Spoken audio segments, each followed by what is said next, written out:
Meads Steel Education Productions and Rocking M Studios present from the Second Life University of Patton Bay at Midnight Springs, Washington.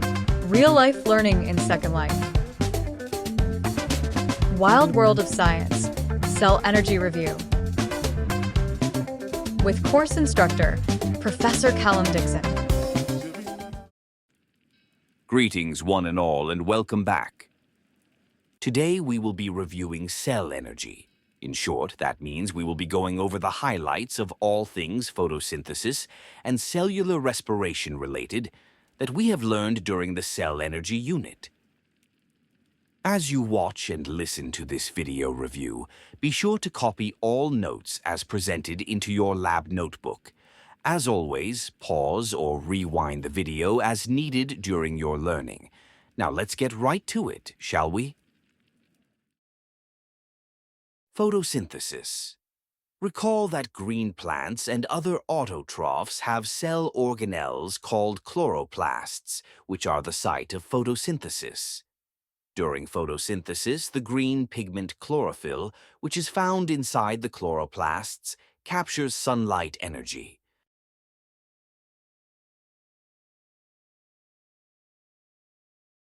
The inorganic molecules carbon dioxide, CO2, and water, H2O, are then converted into glucose, C6H12O6, and oxygen, O2.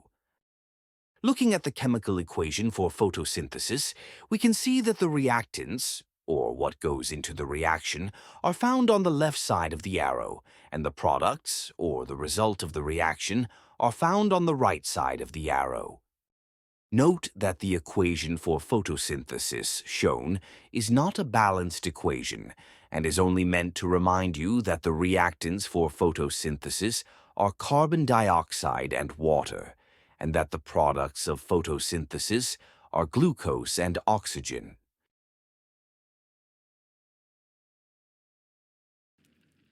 As a result of photosynthesis, the energy from sunlight is now stored as chemical energy in the bonds of the glucose molecule. The energy stored in the bonds of the glucose molecule must, however, be converted into the usable form of energy for all life processes, adenosine triphosphate, or ATP. This brings us to cellular respiration. Recall that cellular respiration occurs in the mitochondria, or powerhouse of the cell. Cellular respiration is the process by which the chemical energy stored in the bonds of glucose molecules gets converted into the usable form of energy, adenosine triphosphate, ATP. Recall that there are two forms of cellular respiration: aerobic respiration, which requires oxygen, and anaerobic respiration, which occurs when oxygen is not available. More on anaerobic respiration a bit later. Looking at the chemical equation for aerobic respiration, we can see that the reactants are the same as the products of photosynthesis: glucose, C6H12O6, and oxygen, O2. Likewise, the products of aerobic respiration, carbon dioxide and water, are the same as the reactants for photosynthesis. This means that cellular respiration and photosynthesis are complementary processes. Aerobic respiration is the most efficient form of cellular respiration, as reactions within the mitochondria produce 36 molecules of ATP for every molecule of glucose. Using a crude model of an ATP molecule, we can be reminded that, like the chemical energy stored in the bonds of glucose molecules, usable energy is stored in the bonds between phosphates and is released for use when those bonds are broken. Now that we have reviewed aerobic respiration, we turn our attention to anaerobic respiration. To do this, we will distinguish between anaerobic respiration in plants and yeast and anaerobic respiration in animals. Anaerobic respiration in plants is also called alcohol fermentation, as ethanol, a form of alcohol, is produced during this reaction. The reactant for anaerobic respiration is glucose, C6H12O6. Notice that oxygen is not a reactant in anaerobic respiration. The products of anaerobic respiration in plants are carbon dioxide, CO2, alcohol, and 2 ATP molecules. Consider this. If we add yeast to a barrel of a sugary solution and observe it over time, we will notice a bubbly froth on the solution. These are bubbles of carbon dioxide produced during fermentation. Remember that alcohol is also being produced. Watch this short video for a review of the process. Hi guys, fermenting yeast and sugar.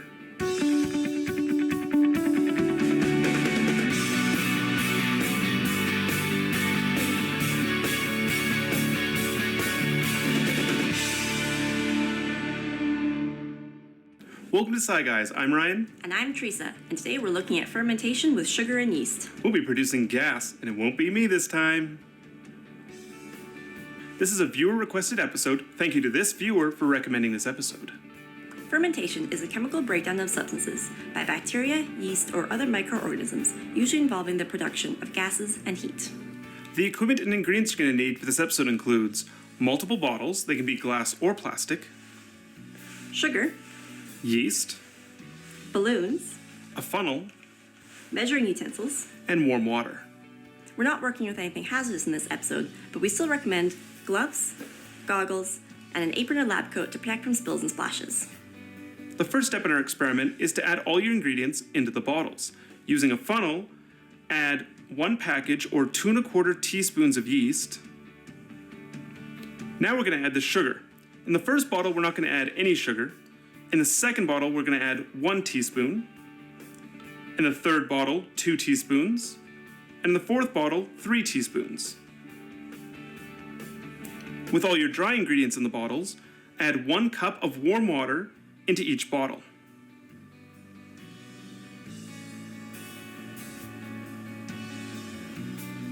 With all the ingredients in your bottle, cover your bottle with your thumb or put the lid back on and give it a gentle mix. With all the ingredients in the bottle, put 1 balloon on each bottle spout and leave them somewhere warm to sit for an hour. Over the next hour or two, the balloons will gradually grow in size. After a few hours, you'll notice the balloon that was covering the bottle that had the most sugar in it grew to a larger size. Let's look at this experiment a little closer. Yeast is a fungus, and there are about 160 known species of yeast. Yeast is very small. 1 gram holds around 25 million cells and has been used for thousands of years to help bread rise. But how does a fungus help bread rise? It has to do with what yeast eats, how they metabolize that food, and what waste products are released. Yeast feeds on sugars and starches. When the yeast consumes the sugar in our bottle, it breaks it down to be used as energy. But like all living beings, waste products are produced when metabolizing food. When the yeast metabolizes the sugar, the waste produced is carbon dioxide gas and ethanol. The carbon dioxide gas floats out of the liquid into the bottle, producing bubbles, and eventually floating up into the balloon. As the yeast consumes more sugar and produces more carbon dioxide, the pressure inside the bottle and balloon increases. This pressure presses on the walls of the balloon, causing it to expand and grow.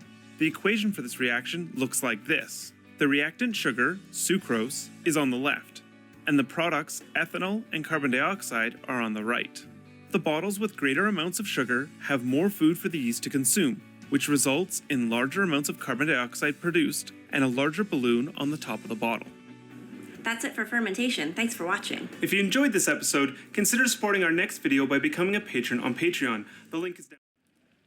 Now that we have reviewed anaerobic respiration in plants and yeast, we turn our attention to anaerobic respiration in animals. As in anaerobic respiration in plants, the reactant for anaerobic respiration in animals is glucose, C6H12O6. Again, oxygen is not a reactant in anaerobic respiration. Unlike anaerobic respiration in plants, which produces ethanol, Anaerobic respiration in animals produces lactic acid. In both plants and animals, 2 ATP molecules are also produced during anaerobic respiration. If you've ever exercised vigorously and wondered why your muscles felt sore the next day, it is because when not enough oxygen is available to meet your muscles' demand for energy, ATP, anaerobic respiration begins in an effort to produce more ATP. As a result, lactic acid builds up and your muscles ache.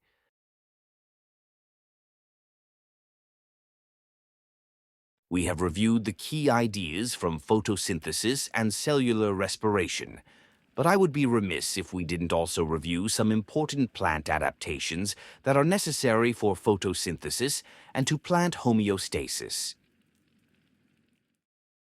Some of the plant adaptations that we discussed in class can be seen here. Recall that the waxy coating on the surface of leaves is called the cuticle, and it functions to prevent excess water loss. Plants that grow in hot, dry environments tend to have a thicker cuticle than plants growing in moist environments. On the underside of a leaf, there are tiny openings called stomata that allow for gas exchange between the plant and its environment. Each stomate is surrounded by a pair of guard cells. The guard cells swell up or shrink to control the size of the stomate opening.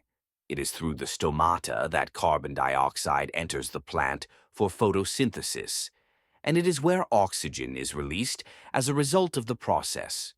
Water vapor release is also controlled by the stomate and guard cells.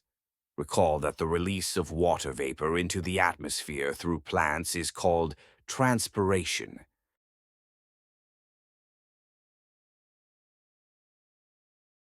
During this unit, we also discussed specialized plant tissue called vascular tissue. Some plants, vascular plants, have a system of veins that allow for the transport of material within the plant. Recall that xylem allows for a one-way flow of material from the plant roots upward to the leaves, and that phloem allows for a two-way flow of materials throughout the plant.